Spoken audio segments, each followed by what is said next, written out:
Hola, buen día. Hoy vamos a presentar nuestro proyecto final de laboratorio de Física 2, en el cual vamos a hablar de condensadores, el tiempo de carga y descarga de este. Mi nombre es Sofía Valderrama y el nombre de mi compañera es Nicole Dayana Tarazona. El objetivo de este proyecto es evaluar cómo la capacidad del capacitor afecta en los tiempos de carga y descarga en el circuito eléctrico.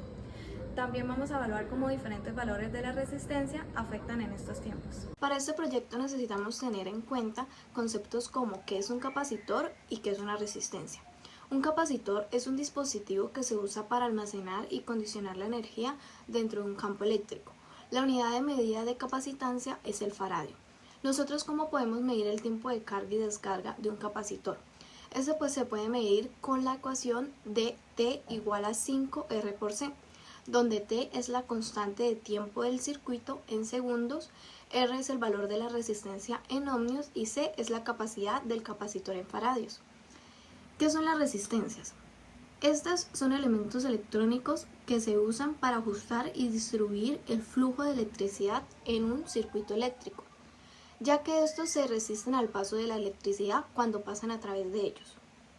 Estas se pueden medir en un circuito usando un multímetro digital y configurando este en modo resistencia en unidad de ohmios. La forma en que se armó este circuito fue, primero pusimos la pila de 9 voltios, acá conectamos el lado positivo de ella y acá el lado negativo. Pusimos también un switch que va conectado al lado positivo de la batería. Luego en serie está esta resistencia de acá que es de 150 kiloohmios. Luego nos venimos para acá que encontramos el capacitor, que la parte negativa de este está conectado por acá para que se venga también a la parte negativa de la batería. Y la parte positiva la tenemos conectada al switch, al segundo switch, que también a su vez, si nos venimos por acá, tenemos la otra resistencia que vale lo mismo que la anterior, que era de 150 kiloohmios, que luego de la resistencia se viene para acá, para el lado negativo de la batería y poder cerrar el circuito. ¿Por qué se tienen dos switch? Porque este primer switch, al encenderlo, hace que se cargue el condensador. Cuando ya se cargue, lo cerramos y al abrir este segundo ayuda a que se nos descargue de nuevo el condensador. Necesitamos tener el multímetro para medir voltaje. Vamos a verificar que el capacitor esté descargado. Ahí podemos ver en el multímetro que tiene 0 voltios. Ahora, para cargar el capacitor, vamos a encender el switch. Y ahí vamos viendo en el multímetro cómo se va cargando el capacitor a medida que pasa el tiempo. Esos son los datos que vamos a tomar.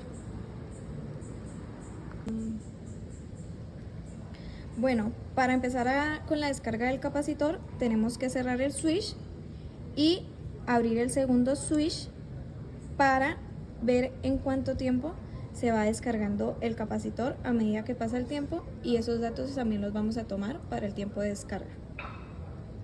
Como primer paso del tratamiento de datos se calcularon valores de tiempo para cada uno de los condensadores, con el objetivo de mirar cuál es el tiempo de carga y descarga de cada uno de estos. Primero se empleó la fórmula de T es igual a 5 por R por C, donde R viene siendo la resistencia en el circuito que vamos a trabajar y C la capacidad del condensador. También para este proyecto final se trabajó con una resistencia de 150 kiloohmios que va a estar constante durante todo el laboratorio. Lo que iba variando en nuestro proyecto final era los valores de los condensadores, que como primer caso tenemos un condensador de 100 microfaradios y un segundo caso donde teníamos un condensador de 330 microfaradios. A cada uno de estos le hallamos una gráfica con el dato obtenido. Utilizamos el programa de MATLAB y ahí sacamos una gráfica. Para los valores experimentales creamos una tabla donde se registraban los valores del tiempo y a medida que iba pasando el tiempo se iban registrando los valores de voltaje, de carga y de descarga para estos ambos casos. Y asimismo también con esos valores que registramos en las tablas se crearon las gráficas de carga y descarga dependiendo del condensador que estábamos trabajando.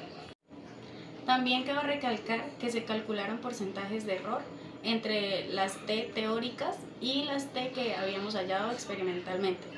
Por ejemplo, en el primer caso de 100 microfaradios habíamos obtenido que el tiempo de carga era 75 segundos, pero a la hora de tomar los datos nos dio aproximadamente un valor de 85 segundos. Entonces tomábamos esos dos valores y sacábamos porcentaje de error. Al revisar los porcentajes de error nos damos cuenta que no son muy notables. Por ejemplo, en el caso 1, con el condensador de 100 microfaradios, el porcentaje de error está en 13.33%.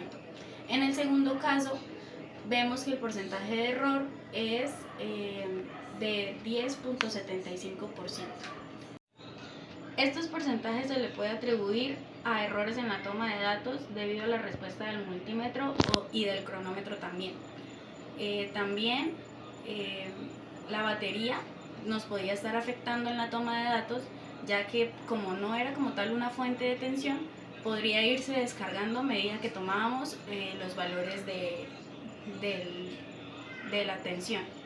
A pesar de la discrepancia, los resultados experimentales se alinean con las predicciones teóricas, así validando la metodología que se utilizó para medir los tiempos de carga y descarga en el circuito. Para este proyecto llegamos a concluir que un condensador más grande almacena mayor cantidad de carga eléctrica en comparación con uno más pequeño para el mismo voltaje.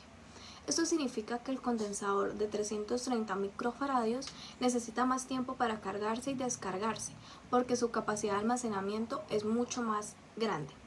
Un capacitor más pequeño de 100 microfaradios alcanza su carga completa o se descarga más rápido, ya que requiere menos carga para llegar al mismo voltaje. En circuitos de prueba o experimentos, un capacitor grande puede ser útil para estudiar cambios de voltaje a lo largo del tiempo, mientras que un capacitor pequeño permite observar rápidamente los cambios en el voltaje.